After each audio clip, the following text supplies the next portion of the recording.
kalsada kayo, ang kikikid kaya ang mga kalsada.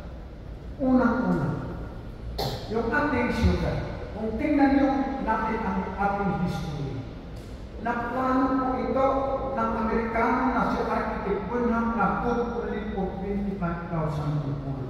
Ano ang population natin ngayon? Na 412,000 noong time ko. Wira pa ang mga estudyante na about 100,000.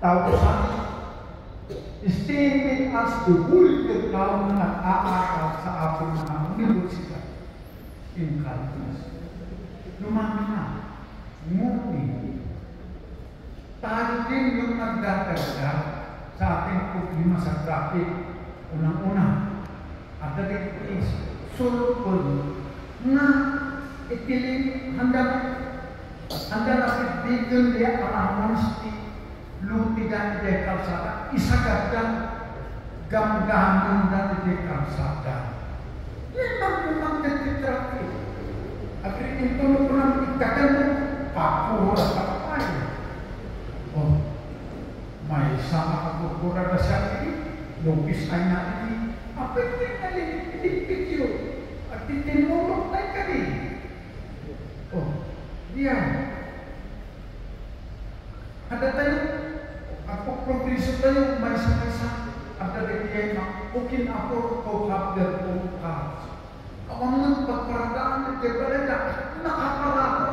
Kaya, ang sakta. Nga the emergency po, nakset na kayo. Mapura, hindi na magpasok. Ayra. Those are contributory matters that complicate the traffic na yung resulta tayo din ang talaga nagsasakot. Disiplina ng ating mga.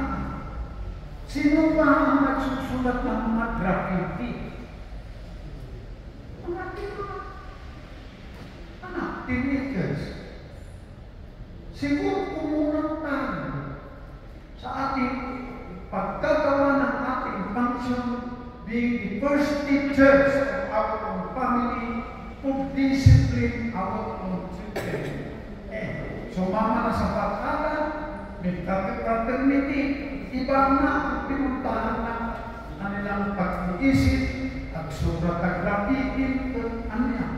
Again, problema ng komunidad sa peace in order. Oh, ala, wala tayo. Asa mo, igamit mo. At gamit, ititulog, nasama mo igamit. Aso, ito ba?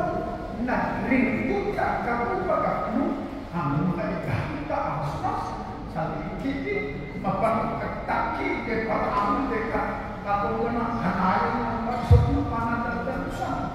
Again,